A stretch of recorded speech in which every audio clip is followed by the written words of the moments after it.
Okay, I'm here visiting my brother Lance in Santiago, and he can explain a little bit more of the location of that. But like I was telling everybody, that he's got a nice setup here, and I wanted to interview him. And so if anyone has, and I'm sure there's a lot of questions about, how do you start, and how profitable is it, and what all does it take, and is it is it easy, hard, or what? So we may, and I'll be here for a week, so we may have a live stream where if you want to ask a question, we can do that, but in a couple of days. But right now, I just want Lance to kind of talk about how in the world did he start, because he was not a chicken farmer in the States at all. So Lance, go ahead and introduce yourself and what you're doing here. Hi, I'm Lance, and we're in Santiago. It's in Agusan del Norte in Caraga, and northern part of Mindanao. And I've been here, I've been in the Philippines for about 12 years. I first came to the Philippines in 1968. And anyway, my wife and I, my wife Chan, who is a retired teacher, and I have this little farm. We got about, not a very big place, we're about 4.5 hectares, or about 10 acres farm. And at first we tried to farm everything, and chickens was just a sideline. We had chickens just for our own use, for the eggs, and to give to helpers and to give to the family. And so we were farming, and we farmed everything from watermelons to camote to corn to peanuts. And but the farming, it cost me more money than I made, and it was painful as far as having to know when to fertilize, when to weed, when to get the helpers to plant, to harvest, to this, to that.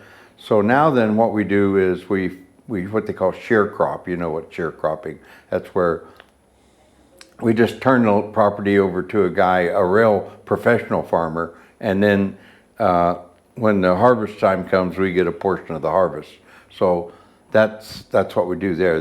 Now the egg business, we started off, like I said, with I think 40 hens to begin with, and people were asking if they could buy eggs, and we would sell a few, but that was not our intention. But we kept getting so many people wanting to buy eggs that we bought more chicks. When you buy chicks, they're called day-old chicks, DOC, and they cost anywhere between 50 pesos and 100 pesos, depending on the market, what you get. And usually when you buy them in lots of 100. So we buy 300 at a time normally. So we built larger and larger hen houses, and so now then we have 4 houses that hold 250 chickens each, so 1,000 hens. And we use leghorn hens. Leghorns is, whenever you buy eggs, 99% of the time they're leghorns, and they lay the white eggs. Now, I know brown eggs are somewhat popular in the US, but with the idea that they're more healthy or whatever. But brown eggs and white eggs, there's no difference except for the color. If you look on the chicken, they have like a little earlobe right there. And whatever color that earlobe is the color of the egg. So anyway, we decided in the Philippines, they're not into brown eggs, so we got white eggs.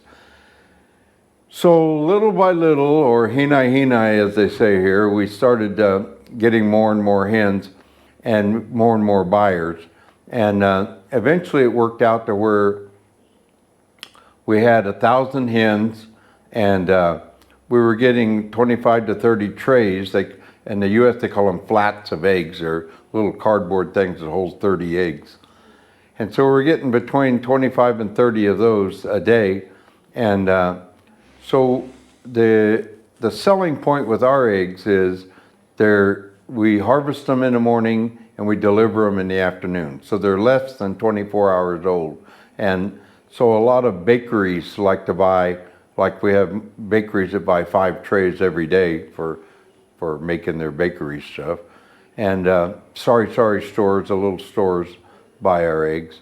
So the eggs, as far as the feed for an egg comes in sacks, 50-kilo sacks, and they're about 1,250, 1,500 pesos a sack, and we go through 12 sacks in a week, so not cheap.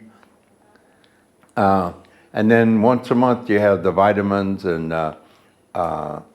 antibacteria, and so then you have to have the people to take care of the chickens. So to get up to where you can carry 1,000 hens, the buildings and that type of thing, the baseline is going to run you about anywhere from $1 million to 2 million pesos to get the buildings and everything set up. And then once you get the day-old chicks, hey, they eat as much as a full-grown hen, so you got to continue feeding them they'll start laying eggs at about 6 or 7 months, but they're just little like ping pong ball eggs. So it takes about 8 or 9 months of you feeding and getting no return until they get up. Now, a leghorn will lay between 3 and 5 years, and I've heard of guys say he had one 13 years old that was still laying, but 3 to 5 years, maybe 7 years, but then that's about it. The older a chicken gets, the larger the egg. And so you get more money for large eggs or jumbo eggs or whatever. So you have to, chickens take a lot of water. That's probably the primary thing, is giving water to the chickens. And you have what they call caged chicken. That's where the chickens live in a little cage. And then you have free range, where they just run amok. Well, both of those have their drawbacks. And so we chose to have pens, or big pens, and the chickens can run around and fraternize with the other chickens and scratch and all of that. And so we try to not stress the chickens. We have better eggs that way. And so you got to have helpers to do this. And so presently we have about 4 people that work the chickens, and you have to water. Now we water twice a day. You take the little water containers, fill it up, hang them inside, and there's 5 per pen, so there's 20 of those that you got. And then in the afternoon you take them out, wash them out, scrub them out, do them again, do it again. And when we harvest, when you get the eggs, they have ET on the eggs, chicken shit on the eggs. So you got to clean the eggs. So you get the eggs, you wipe the eggs, and then you keep them in an area. Then in the afternoon we deliver. We deliver rather than have them come here, because it's just too much trouble. People at the gate, hey, because what they'll do is sometimes people come here and say, I want 5 eggs, and that's just not practical. So we say 5 tray minimum on the eggs. So to go to the bottom line on the price there, I make no money on the eggs. The farm, I get the advantage is, the reason we're even in it is we provide jobs to the locals and we get free eggs. But as far as money, no. By the time we feed the helpers, pay the helpers, buy the feed, I have to subsidize the farm anywhere from 2,500 pesos a month to 25,000 pesos a month. So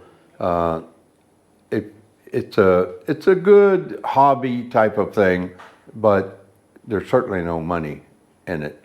And the same thing with farming.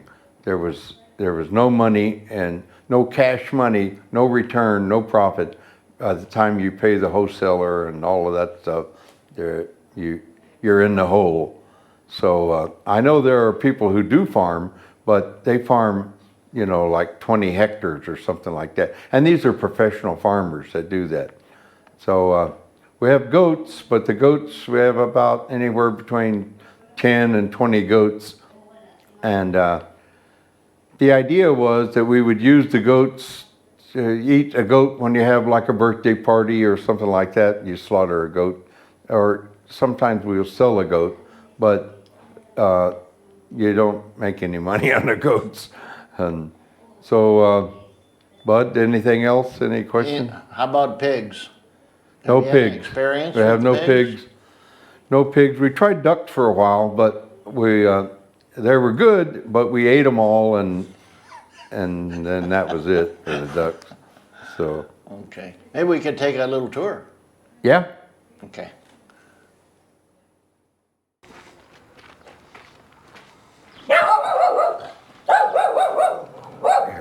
I love you too. You're carrying that camera. That's what he's Oh, not familiar with.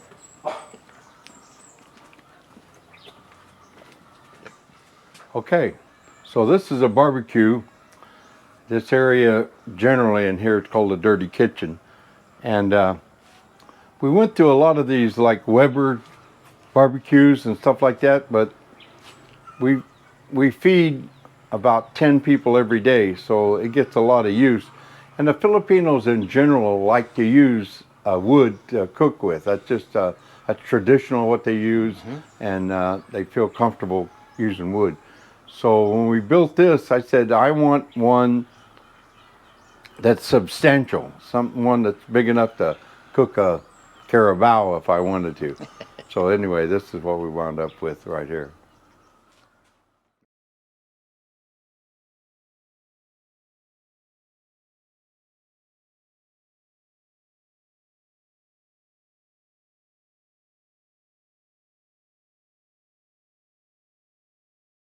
So this is what they call the dirty kitchen, and not dirty, but it's where you cook things that smoke, and like cooked fish and things like that. So this is what we do is we usually, when we feed a lot of people, we put the lechon manok, the roasted pig and all of that right here, and then we put all the condiments and everything right here, and then outside we can seat 35 to 40 people out there.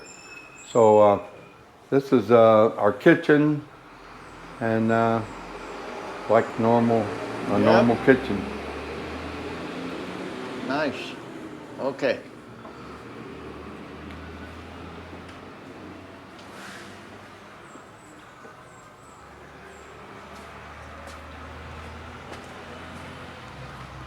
Okay.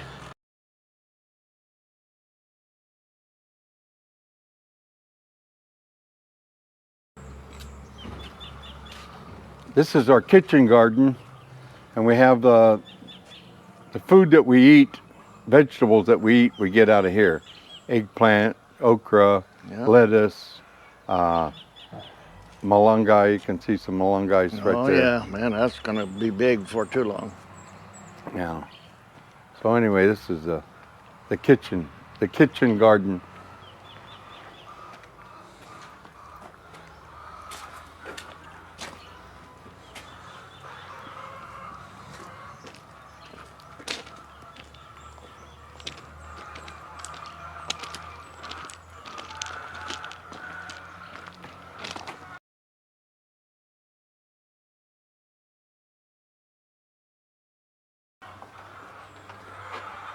And this is our feed right here. We go through, like I said, we go through 12 a week, and we order them every 2 weeks, 24 of them. And right here is where we do the egg cleaning. So right now they're gathering eggs and that type of thing. Oh, good. I want to catch that. And then this little room here is. It's the hey. Hi. This is just like a little bunkhouse for the rest area. The cruise lounge type of thing. Cruise lounge.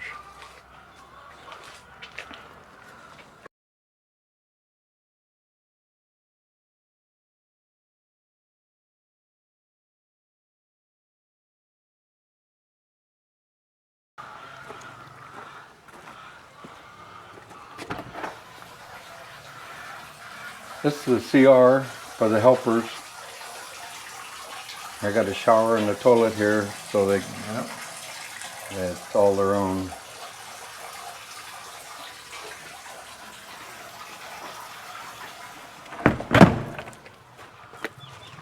Okay.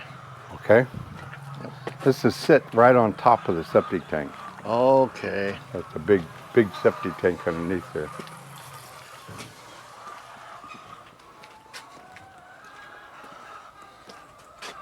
This is our corn out here. Yep. Not yet. And over here's the rice that failed to crop this year because there had so much rain, the rice just rotted in That's the field. the brown area? Yeah.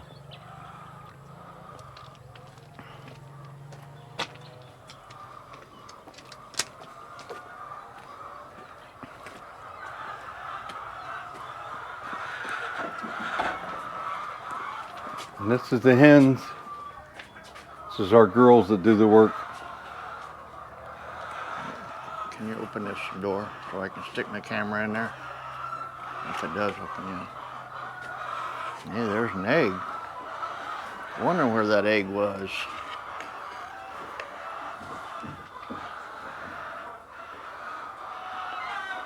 And that white stuff, Lance? That's Oh, I guess lime. right there. We put that lime in there that keeps the flies, and Oh. that's why it don't have smell and you don't have flies here. Yeah.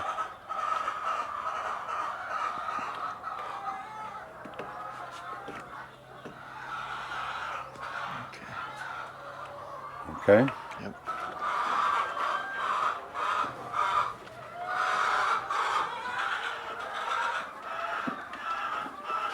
Yeah, earlier they all had their heads out pecking. That was pretty cool.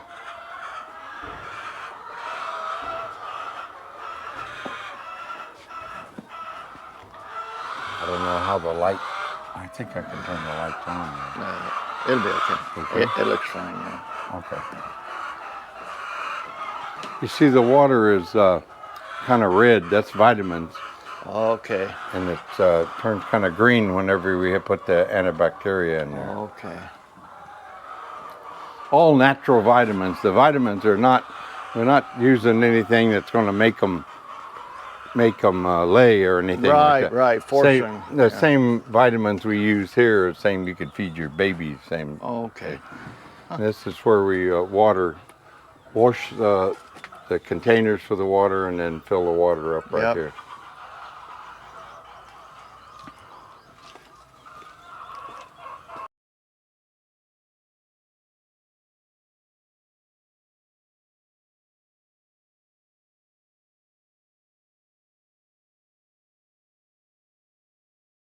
Like the water system for the guest house. Yep.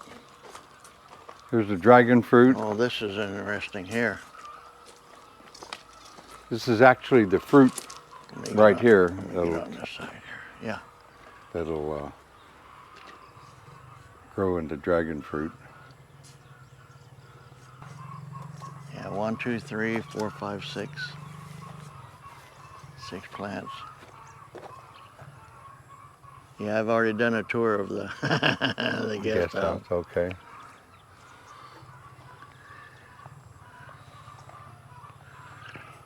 Rice.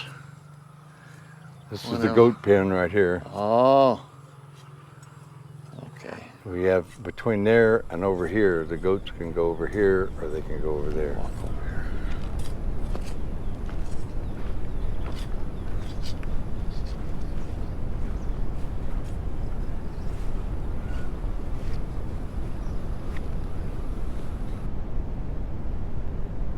That's Uncle King over there.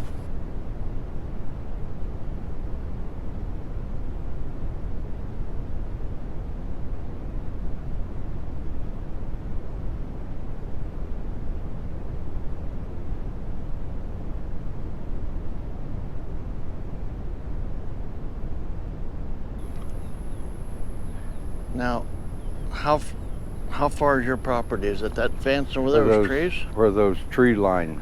Uh-huh. Right here, right? Just closer, Yeah. not the farther. Right. Okay. Now what's gonna happen with this? You got plans? Nothing.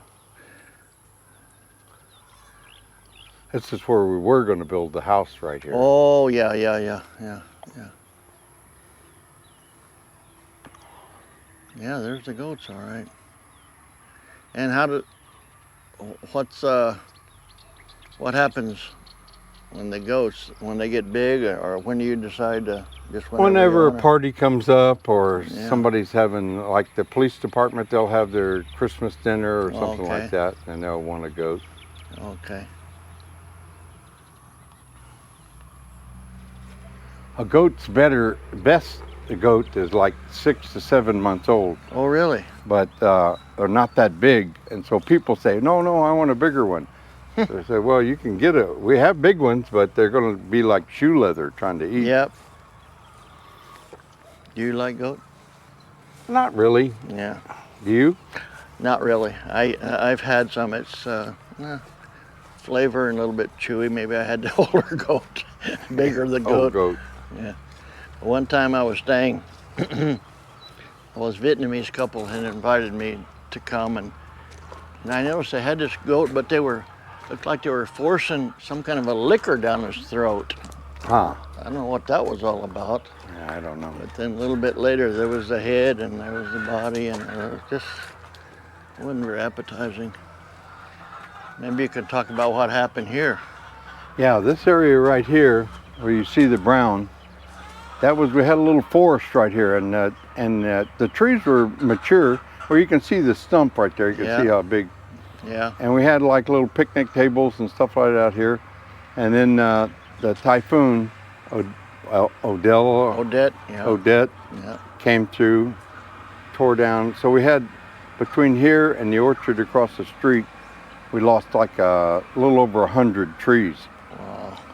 So right now we're doing nothing with it. You know what happened after they fell down? And how? They fell down. These trees are called falcutta trees, and they're primarily grown for plywood.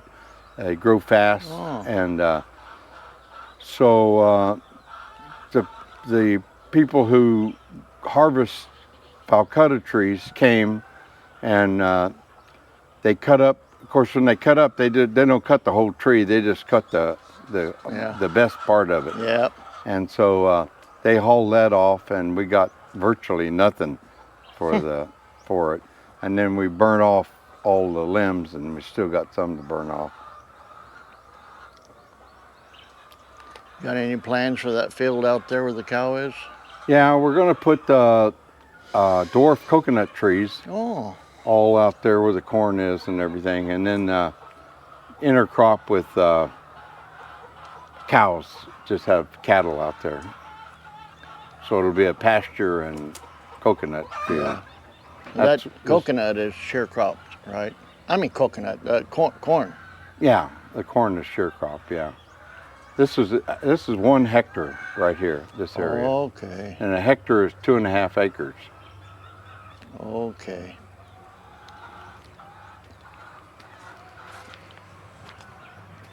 Okay? Yep.